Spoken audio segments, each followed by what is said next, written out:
کہ جب میری عمر چند برس کی تھی تو میرے والد مجھے بت کھانے میں لے گئے. مجھے بتوں کی پوجا اچھی نہیں لگتی تھی, والد پوجا کرتے تھے, بد لے گئے.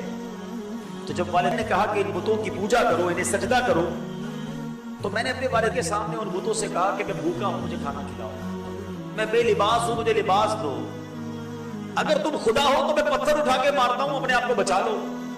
چھوٹی عمر میں اس بچے نے پتھر اٹھایا اور بت کو مار دیا. یہ سن کر ان کے والد صاحب نے اس بچے کے گھر پہ چانٹا مارا, تم نے یہ ہمارے بتوں کے ساتھ, ہمارے خداؤں کے ساتھ یہ حال کیا. اور وہاں سے ان کے والد صاحب پکڑ کر کہتے میرے والد صاحب مجھے میری ماں کے پاس لے آئے. ماں کو آ کر بتایا کہ دیکھو تمہارے بیٹے نے کیا کام کیا, ہمارے خداؤں کے ساتھ ایسی حرکت کی. ماں نے بڑا عجیب جواب دیا. کہتے ہیں حضور میرے والد کو میری ماں نے کیا جواب دیا. ماں کہتی ہے کہ اس کو اس کے حال پر چھوڑ دو. یہ بچہ جب پیدا ہوا تھا نا تو غیب سے آواز آئی تھی, اے اللہ کی سچی بندی تجھے خوشخبری ہو, یہ بچہ عتیق ہے, آسمانوں میں اس کا نام صدیق ہے, اور جناب محمد الرسول اللہ صلی اللہ علیہ وسلم کا یہ صاحب اور رفیق ہے. اب یقیناً آپ پہچان گئے ہوں گے وہ بچہ وہ کون شخصیت ہے جو بچپن کا واقعہ نبی پاک کو سنا رہے ہیں.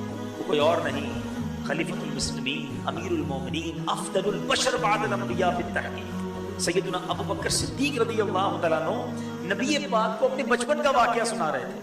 لیکن اب بڑی کمال کی بات میں آپ کو بتاؤں, سبحان اللہ.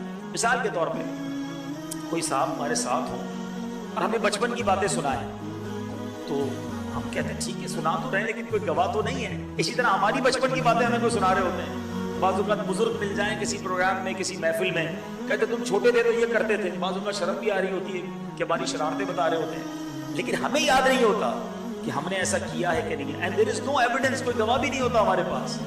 مگر کمال کی بات دیکھیں, یہ واقعہ صدیق اکبر رضی اللہ تعالیٰ عنہ نے نبی پاک کو سنایا.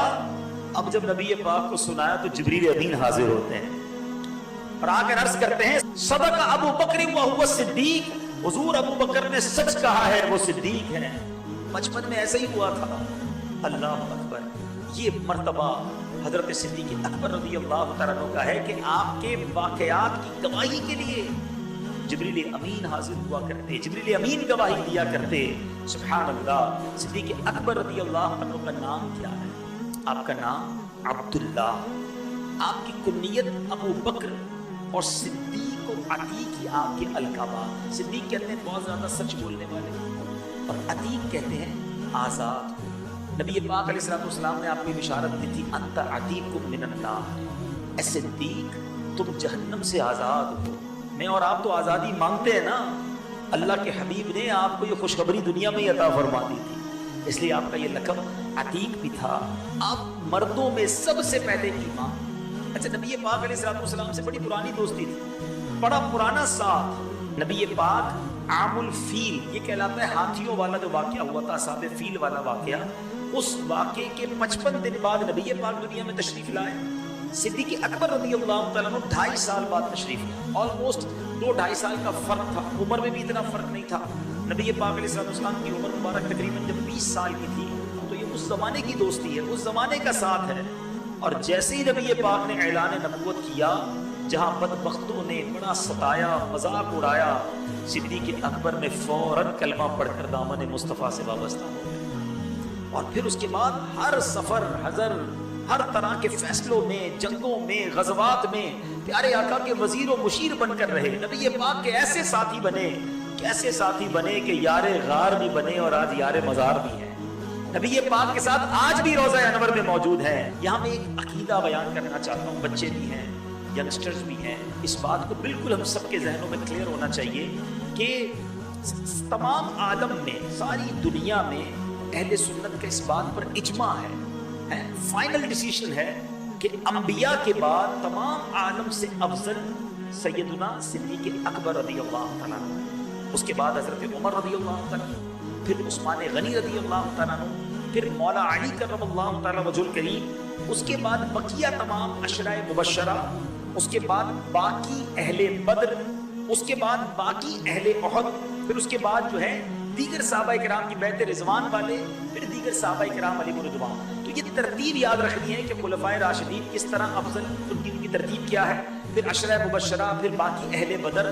اللہ کریم ہمیں سب صحابہ سے محبت، الفت اور پیار عطا فرمائے. ہمیں صحابہ سے بھی پیار ہے، اہل بیت سے بھی پیار ہے، اور انشاءاللہ اپنا بیڑا پار ہے. جی یہ بھی بڑا پرابلم ہے آج کے دور میں. کچھ لوگ صرف صحابہ کی بات کرتے ہیں، اہل بیت کی بات نہیں کرتے. کچھ اہل بیت کی بات کرتے ہیں تو صحابہ کی بات نہیں کرتے. الحمدللہ اہل سنت جماعت کو یہ شرف حاصل، اتنا خوبصورت ہمیں یہ عقیدہ ملا ہے کہ ہمیں صحابہ سے بھی پیار ہے، اہل بیت سے بھی دل و جان سے پیار ہے. ان کی نوکری کی ہم نہیں سمجھے، ان کے غلام ہیں ہم. اور بڑی پیاری بات سیدی اعلیٰ حضرت امام اہل سنت نے، سیدی اعلیٰ حضرت کی تو کیا بات ہے، کہتے ہیں نا وہ دریا کو کوزے میں بند کر دیتے. ایک ہی شعر میں عقیدہ بھی بیان کر دیا اور نجات کا راستہ بھی بتا دیا. 2 حدیثیں سنیے گا. نبی پاک صحابہ کے بارے میں فرماتے ہیں اصحابی کالنجوم فبأیہم اقتدیتم اہتدیتم. میرے آقا فرماتے ہیں میرے صحابہ ستاروں کی مانند، مائی صحابہ لائک اسٹارز. ٹھیک ہے، ان میں سے جن کی بھی پیروی کرو گے تو فلاح پا جاؤ گے، ہدایت پا جاؤ گے. یہ تو ہو گیا صحابہ کا مرتبہ. اور اپنی آل کے بارے میں، اپنی عطرت کے بارے میں فرماتے ہیں کہ میری آل جو ہے امت کے لیے کشتی نوح کی مانند ہے.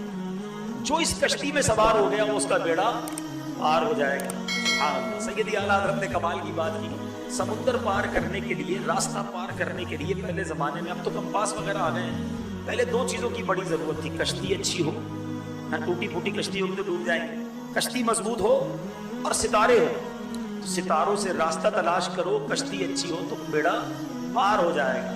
اعلیٰ حضرت کہتے ہیں اہل سنت والوں تمہیں مبارک. کیا پیارا عقیدہ، کیا پیاری سوچ ہے.